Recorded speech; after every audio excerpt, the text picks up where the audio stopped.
ಶ್ರೀ ಗುರುಭ್ಯೋ ನಮಃ. ನನ್ನ ಸಹೋದರಿಯರೇ, ನಿಮಗೆ ನನ್ನ ಅನಂತಾನಂತ ನಮಸ್ಕಾರಗಳನ್ನು ಅರ್ಪಿಸುತ್ತಾ, ನೀವೆಲ್ಲ ಶ್ರೀರಾಯರ ಭಕ್ತರು, ಶ್ರೀಕೃಷ್ಣನ ಭಕ್ತರು, ಶ್ರೀರಾಮಚಂದ್ರನ ಭಕ್ತರು, ಎಲ್ಲ ದೇವತೆಗಳ ಎಲ್ಲ ದೇವರುಗಳ ಭಕ್ತರು ಆಗಿರ್ತೀರ. ಗುರುಗಳಾದ ಶ್ರೀರಾಯರ ಭಕ್ತರಿಗೆ ನೀವೆಲ್ಲ ಸಾಕಷ್ಟು ಪೂಜೆಯನ್ನು ಮಾಡಿರುವಿರಿ. ನಿಮ್ಮ ಮನೆಯಲ್ಲಿ ಮನೆತನದ ದೇವರು, ಇಷ್ಟ ದೇವರು, ಸಿದ್ಧಿಯ ದೇವರು ಅಂತಹ ಪೂಜೆಯನ್ನು ಯಥಾಶಕ್ತಿ ನೀವೆಲ್ಲ ಆಚರಿಸುವಿರಿ.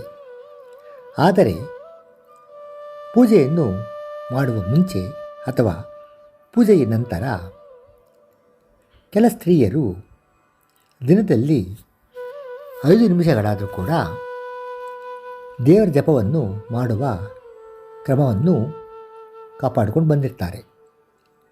ಕಾರಣ ಮನಸ್ಸಿನ ಏಕಾಗ್ರಚಿತ್ತತೆ, ಶಾಂತಿ, ಸುಖವನ್ನು ಬಯಸುವವರು ಅಂತಹ ಸ್ತ್ರೀಯರು ಜಪ ಮಾಡುವ ಮುಂಚೆ ಏನು ಮಾಡಬೇಕು, ಯಾವ ರೀತಿ ಜಪದ ಕ್ರಮವನ್ನು ಆಚರಿಸಬೇಕು ಎಂಬುದನ್ನು ತಿಳಿಸುವುದೇ ನನ್ನ ಉದ್ದೇಶ.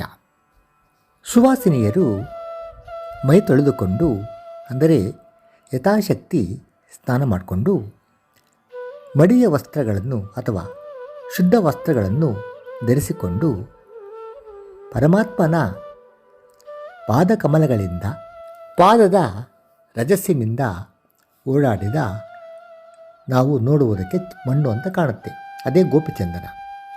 ಹಣೆಯಲ್ಲಿ ಧರಿಸಿಕೊಂಡು ಒಂದು ಉದ್ದವಾದ ತಿಲಕವನ್ನು ಇಟ್ಕೊಂಡು, ಅರಿಶಿಣ ಕುಂಕುಮಗಳನ್ನು ಧಾರಣ ಮಾಡಿಕೊಂಡು, ಆಸನದ ಮೇಲೆ ಪೂರ್ವ ಅಥವಾ ಉತ್ತರಾಭಿಮುಖವಾಗಿ ಕುಳಿತುಕೊಂಡು ಜಪ ಕಾರ್ಯವನ್ನು ಮಾಡಬೇಕು.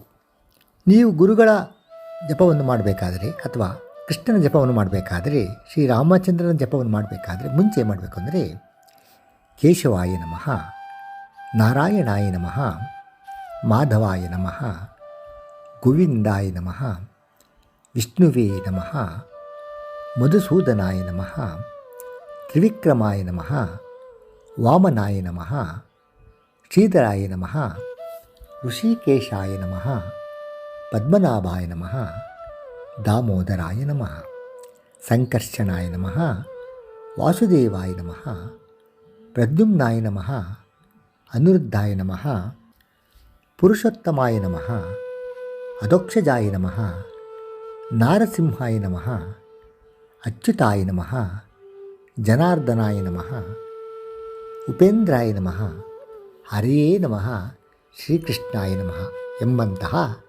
24 ಭಗವಂತನ ನಾಮಸ್ಮರಣೆಯನ್ನು ಉಚ್ಚಾರ ಮಾಡಿಕೊಂಡು, ಶ್ರೀಕೃಷ್ಣನ ಷಡಕ್ಷರ ಮಂತ್ರವಾದ ಅದರ ಮುಂಚೆ ಅಸ್ಯ ಶ್ರೀಕೃಷ್ಣ ಷಡಕ್ಷರ ಮಹಾಮಂತ್ರಸ್ಯ ಬ್ರಹ್ಮ ಋಷಿ ಶಿರಸಿ ಗಾಯತ್ರಿ ಛಂದಃ ಶ್ರೀಕೃಷ್ಣೋ ದೇವತಾ ಅಂತ ಹೃದಯವನ್ನು ಮುಟ್ಕೊಂಡು, ಶ್ರೀಕೃಷ್ಣ ಪ್ರೀತ್ಯರ್ಥೆ ಜಪೇ ವಿನಿಯೋಗ ಶ್ರೀ ಭಾರತೀ ರಮಣ ಮುಖ್ಯ ಪ್ರಾಣಾಂತರ್ಗತ ಶ್ರೀಕೃಷ್ಣ ಪ್ರೇರಣೆಯ ಶ್ರೀಕೃಷ್ಣ ಪ್ರೀತ್ಯರ್ಥಂ ಶ್ರೀಕೃಷ್ಣ ಷಡಕ್ಷರ ಮಹಾಮಂತ್ರ ಜಪಂ ಕರಿಷ್ಯೆ ಅಂತ ಹೇಳ್ಕೊಂಡು, ಶ್ರೀ ಕ್ಲೀಂ ಕೃಷ್ಣಾಯ ನಮಃ, ಶ್ರೀ ಕ್ಲೀಂ ಕೃಷ್ಣಾಯ ನಮಃ, ಶ್ರೀ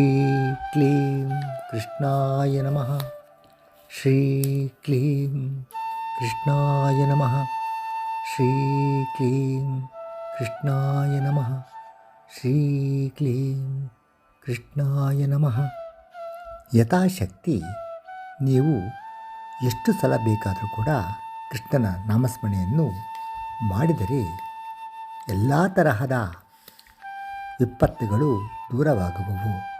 ಕೊನೆಯಲ್ಲಿ ಅನೇನ ಶ್ರೀಕೃಷ್ಣ ಷಡಕ್ಷರ ಮಹಾಮಂತ್ರೇಣ ಭಗವಾನ್ ಮಧ್ವಾಂತರ್ಗತ ಶ್ರೀ ಗೋಪಾಲಕೃಷ್ಣ ಪ್ರಿಯತಾಂ ಶ್ರೀಕೃಷ್ಣಾರ್ಪಣಮಸ್ತು. ಇದೇ ತರಹ ರಾಯರ ಅಷ್ಟಾಕ್ಷರವನ್ನು ಮಾಡಬೇಕಾದ್ರೂ ಕೂಡ ಜಪವನ್ನು ಮಾಡಬೇಕಾದ್ರೆ ಶ್ರೀ ರಾಘವೇಂದ್ರ ತೀರ್ಥ ಗುರುವಂತರ್ಗತಃ ಶ್ರೀ ಭಾರತೀರಮಣ ಮುಖ್ಯ ಪ್ರಾಣಾಂತರ್ಗತಃ ಶ್ರೀ ರಾಘವೇಂದ್ರ ಪ್ರೇರಣೆಯ ಶ್ರೀ ರಾಘವೇಂದ್ರ ಪ್ರೀತ್ಯರ್ಥಂ ಅಂತ ಶ್ರೀರಾಯರ ಮಹಾಮಂತ್ರವನ್ನು ಶ್ರೀ ರಾಘವೇಂದ್ರಾಯ ನಮಃ, ಶ್ರೀ ರಾಘವೇಂದ್ರಾಯ ನಮಃ, ಶ್ರೀ ರಾಘವೇಂದ್ರಾಯ ನಮಃ, ಶ್ರೀ ರಾಘವೇಂದ್ರಾಯ ನಮಃ, ಶ್ರೀ ರಾಘವೇಂದ್ರಾಯ ನಮಃ, ಶ್ರೀ ರಾಘವೇಂದ್ರಾಯ ನಮಃ. ಕೊನೆಯಲ್ಲಿ ಸರ್ವಂ ಶ್ರೀ ಕೃಷ್ಣಾರ್ಪಣಮಸ್ತು ಓಂ ಓಂ ಅಂತ ಸ್ತ್ರೀಯರು ಒಂದು ಸಲ ಹೇಳಿದರೆ ತಪ್ಪೇನಿಲ್ಲ. ಸರಿಯಾ? ಈ ಜಪವನ್ನು ನಿಮ್ಮ ಇಷ್ಟಾನುಸಾರ ನೀವು ಯಾವಾಗ ಬೇಕಾದರೂ ಮಾಡಬಹುದು. ಮನಸ್ಸು ಪ್ರಫುಲ್ಲವಾಗಿರುತ್ತದೆ, ಶಾಂತಿಯಾಗಿರುತ್ತದೆ, ಎಲ್ಲ ರೀತಿಯ ವಿಘ್ನಗಳು ದೂರವಾಗುತ್ತದೆ. ನಿಮಗೆಲ್ಲ ಒಳ್ಳೆಯದಾಗಲಿ. ಸರ್ವಂ ಶ್ರೀ ಕೃಷ್ಣಾರ್ಪಣಮಸ್ತು.